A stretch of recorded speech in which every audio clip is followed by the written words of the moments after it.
Now, on 105.9 FM and streaming worldwide on the WMAL app, O'Connor and Company. It's Patrice Onwuka here in for Larry O'Connor. Larry is celebrating his son's high school graduation. And so joining me today all morning has been Hans von Spakovsky from the Heritage Foundation. Hans, can you believe it's been 3 hours of fun?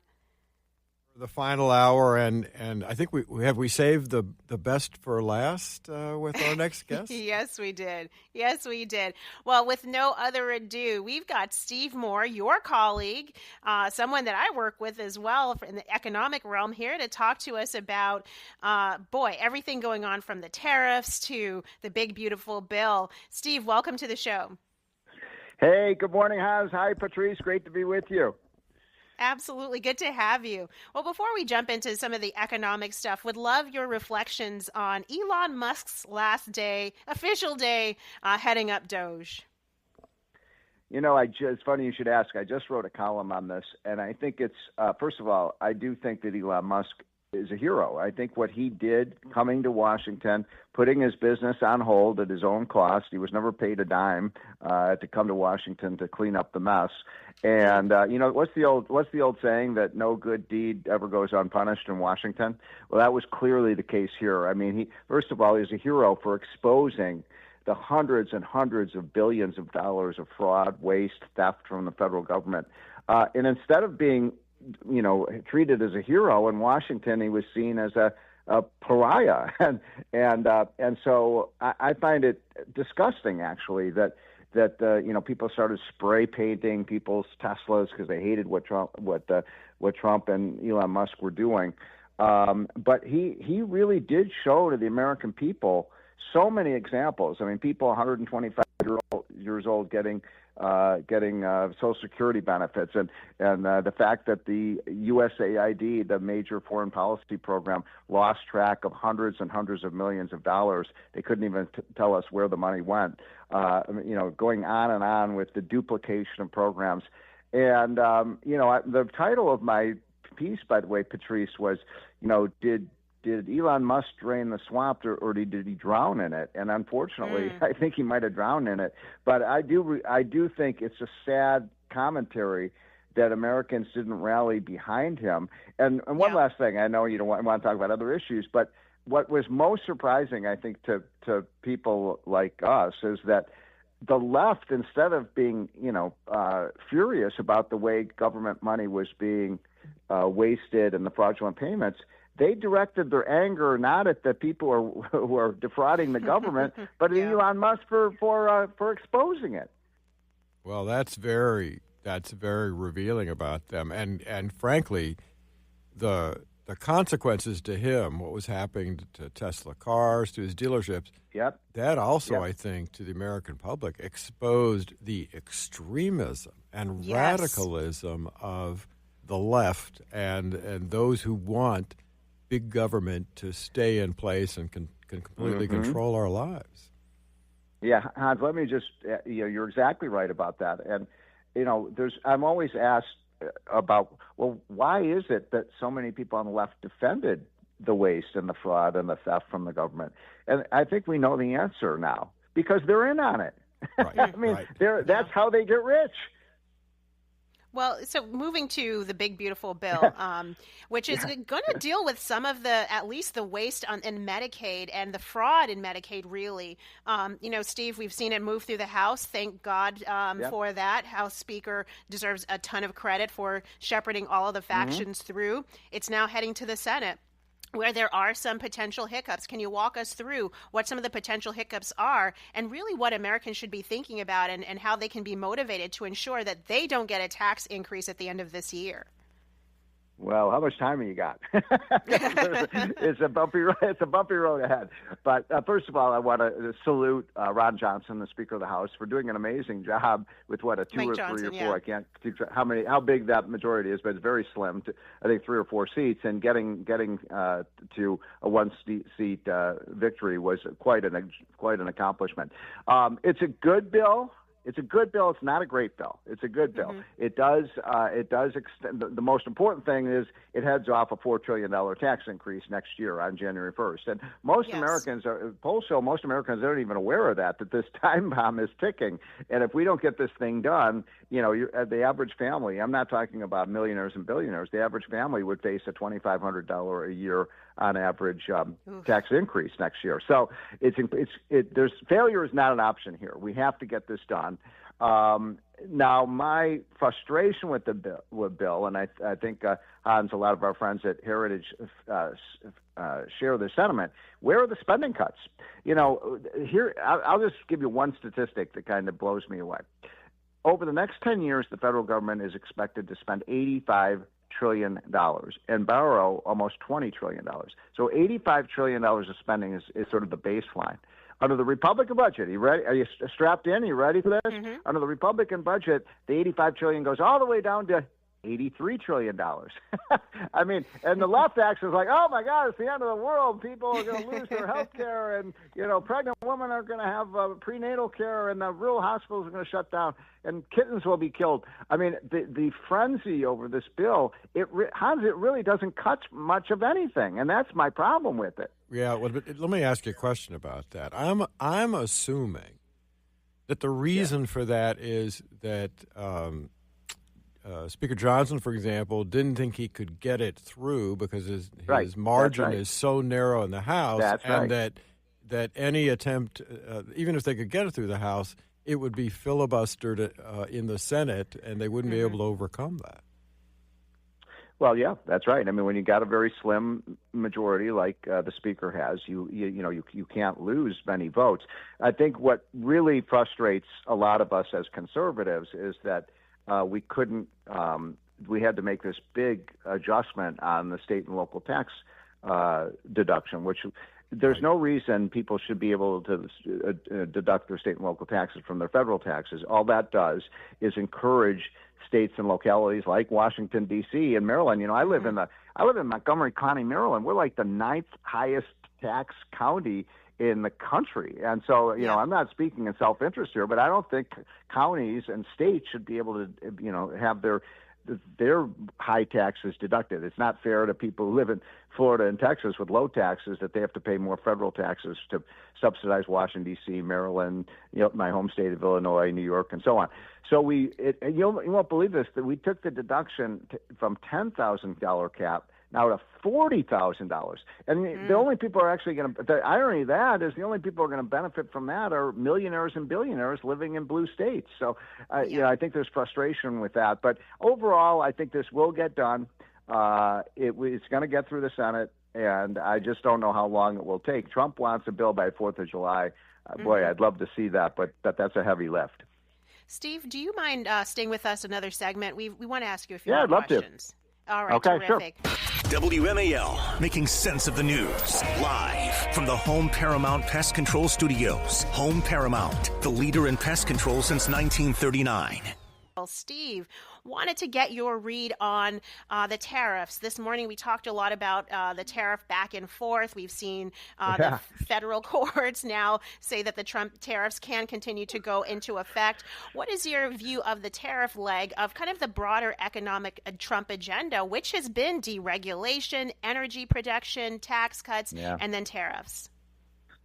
Well, obviously, the court decision from a couple days ago really threw a wrench in Trump's plans because the court ruled that the president does not have unilateral authority to raise taxes. And I happen to agree with that. I mean, I'm a Trump guy. I love what Trump is doing. I'm not a huge fan of his tariffs, but I think he's used them pretty effectively. But the court said, look, the Constitution, as I read it, is pretty clear that all tax bills start in the House of Representatives.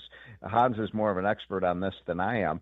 But so I wasn't too surprised that the courts overruled this. But then I'm trying to figure this out because I read then yesterday, an appeals court put a stay on that. And so the market's going up and down and up and down with these court decisions. And so I don't know where this is all going to end. I don't know, Hans, if you have any thoughts about this. But, look, I think that the timing was kind of unfortunate because Trump has been kind of on a roll with getting these countries, using the tariffs as a kind of leverage to get these countries like the UK and China, and now it looked like the European Union was coming to the table to get a better deal for the U.S. So I'm kind of mixed minds on this. Yeah, I mean, he's been using it as a negotiating negotiating tool to get concessions and things from them. Actually, I got a very difficult question for you. I want to go back to your first segment where you were talking about the enormous debt that we have and enormous deficits. Look, I come at this question from a family standpoint. I'm first generation. My grandmother lived through the Weimar Republic, the collapse of the German economy because of enormous debt. And my question is, we're a terrific country. We have a terrific economy, but how much time have we got to solve this problem before we face the potential of a collapse of the economy the way the Weimar Republic saw it? Well, boy, first of all, who would have ever thought with the name like Hans you were German? So, look, I mean, history is pretty clear about this, that, some of the great republics, including the German Republic and the Rome, basically were undone by unbridled, out-of-control government spending. So we should certainly learn the lesson of history. So I am worried about it. And I think it's like termites in the basement of your house. If you don't do something about it, the entire house is going to collapse. And we're now, just to give you some perspective on this, Hans, you and I may be a little older than you, but I came to Washington in 1984, so that's 40-some years ago. When I first came, and I was at Heritage at the time, Ronald Reagan introduced the first $1 trillion budget, and for the first time in history, the debt went over $1 trillion. Now here we are 40 years later, and our budget isn't $1 trillion, it's $7 trillion, and the debt isn't $1 trillion, it's $36.5 trillion. So this is a cancer cell in our economy. Everyone knows we have to do something about it. Now, here's the thing. We have to do two things, okay? Write these things down. Number one, we got to get control of the spending. We just have to cap it. We should. Why not just do a 10% across-the-board cut in every government program this year, just as a starting bid to get the budget down? And then second of all, we got to grow the economy. We got to get the growth rate up. And Trump is a ton of that. If we can get to 3 to 3.5% annual growth, we're going to start to bend that curve down because more people working, more businesses started, more profits, means more tax revenues. And that's the lesson of Reagan and John F. Kennedy and Calvin Coolidge, for goodness sakes. Every time we cut tax rates, good things happen for the economy. So that's my take on it. But you're right, Hans. It is a scary thing, and nobody in Washington seems to care. Well, Steve, as we are wrapping up, would love for you to talk about your latest Daily Caller op-ed. You said it's titled, "Yes, Let's Attract the Best and the Brightest." And how interesting it is that you're speaking to a first-generation immigrant in Hans, and I'm actually an immigrant. I came from the Caribbean with my family, and I think we speak to the fact that you can bring great talent to the United States to help build this country. And there are lots of ways to get at that, doing it the legal way, even as you deport those who are here illegally. Talk to us about your op-ed. Well, first of all, I'm glad to know you're two of those damn immigrants that steal all the jobs from Americans. Look, I mean, immigration obviously has been a huge blessing to America, but they have to come in legally. And what happened under Biden was such a shame because he actually polluted and contaminated the immigration system by just letting anybody come in. We didn't know who they were. And Trump wants a smart immigration system that does get the best and the brightest and the hardest working people. And so there are a bunch of programs like, one of them I'll mention because it hits here home here in Washington, D.C. When you go out to the beaches, in New Jersey and the Delaware beaches and so on, have you noticed like all the workers are like Eastern Europeans? I don't know if you the waiters and that's what we call the seasonal immigration system where people come in from Poland or Hungary or Slovakia and they, fill those jobs because a lot of those beach towns wouldn't even be able to exist without those workers. So they come in like on a 6-month visa and then they leave. But we have other programs too. We've got one that I like is called the EB-5 program, which basically says if you come into the country and you invest, I think it's $1 million in a depressed area, maybe an inner city or a rural area that's run down, you start a business there and employ a certain number of people, you get a visa. And I love that. Everyone benefits from that. So let's be very smart about, the people we let in. But we do need the best and the brightest, and we do get the best and the brightest, notwithstanding, some of the criminal elements that came in illegally under Biden. I have to say, by the way, Tom Homan, Hans, Tom, I know Tom. Right. He is one of the heroes, isn't he? I mean, he's been in there 3 months, and in 3 months, he did it in 3 weeks practically. He got the border secure, something Biden couldn't do in 4 years. No, in fact, they said, it can't be done. That was the thing. They all said it can't be done, and Tom Homan comes in and does it. By the way, I don't know if you've seen it, but there's a great photo that somebody publicized of him as a young officer. He looks like a Hollywood actor from Starsky and Hutch in it. I mean, it's a great photo. All right, gentlemen, we have to leave it right there. I was just going to wait and last one. What it proves is it wasn't that we couldn't control the border. It was that Biden didn't want to control the border. They wanted these illegal immigrants to come. All right, Steve, thank you so much. You too. WMAL-FM, Woodbridge, Washington, a Cumulus media station. Making sense of the news. News Talk 105.9. News now.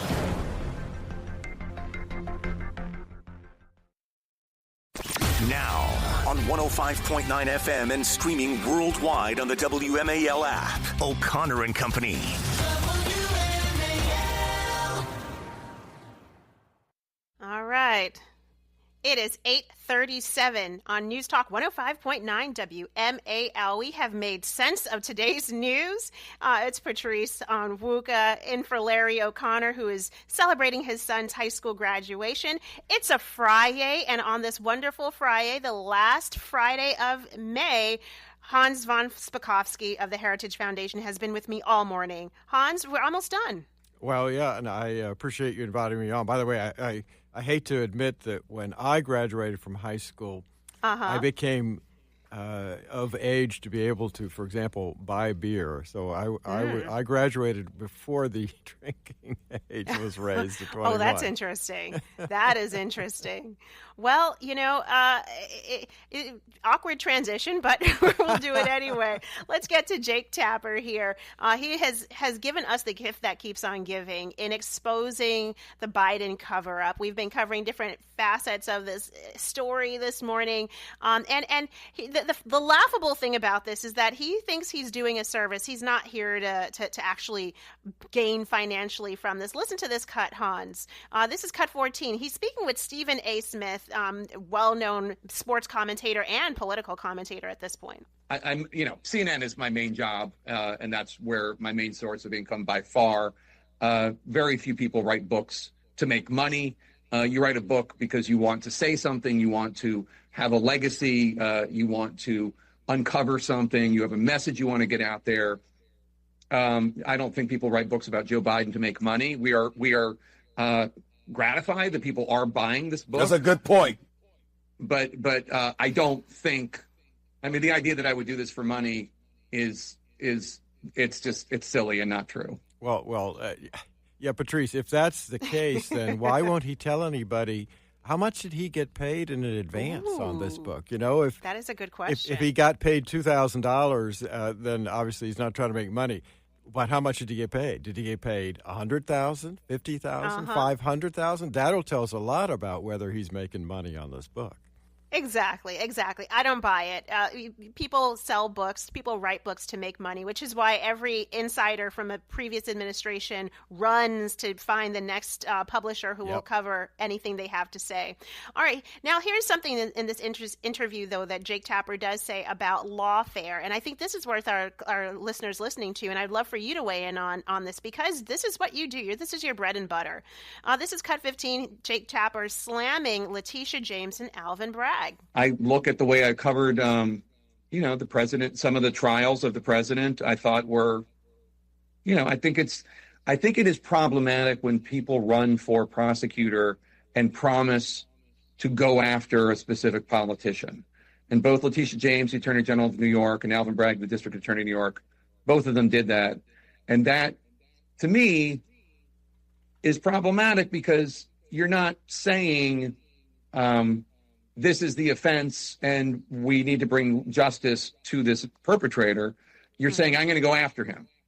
And I think that there was a degree to which that was tolerated by the media writ large. Yeah, so there you go, Hans. Yeah, Does he have a point there? Well, of course, but he's saying that now. He didn't raise that issue when it was occurring, and it wasn't as if what they said in their campaigns was secret. In fact, he and others were celebrating the prosecution of Donald Trump in those cases, and only now is he saying, "Oh, that was a problem." You know what he reminds me of?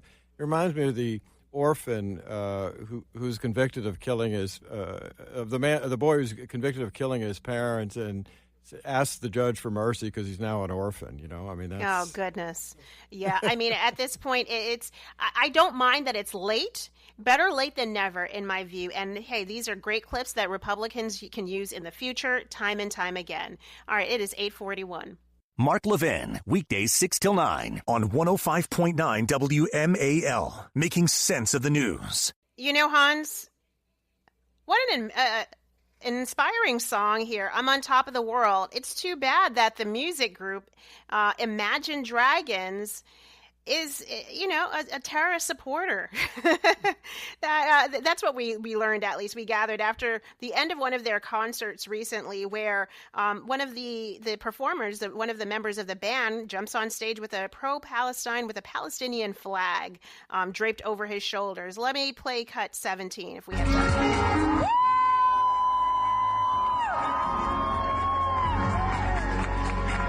Yeah.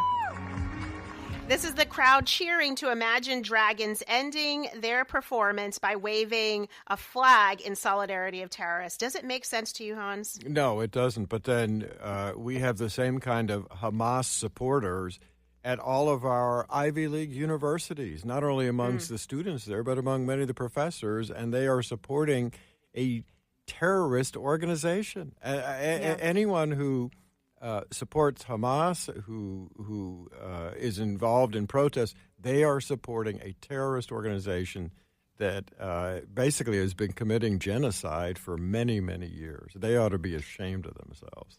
They should be. Unfortunately, they're not alone.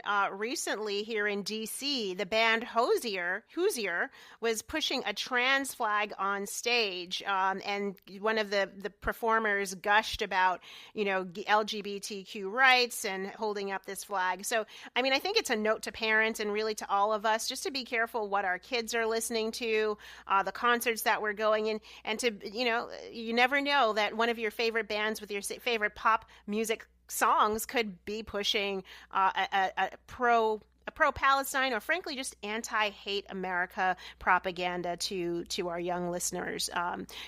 Interestingly, though, I think, Hans, you said that the Supreme Court may end up kind of tangentially weighing in on this with one of the cases, right?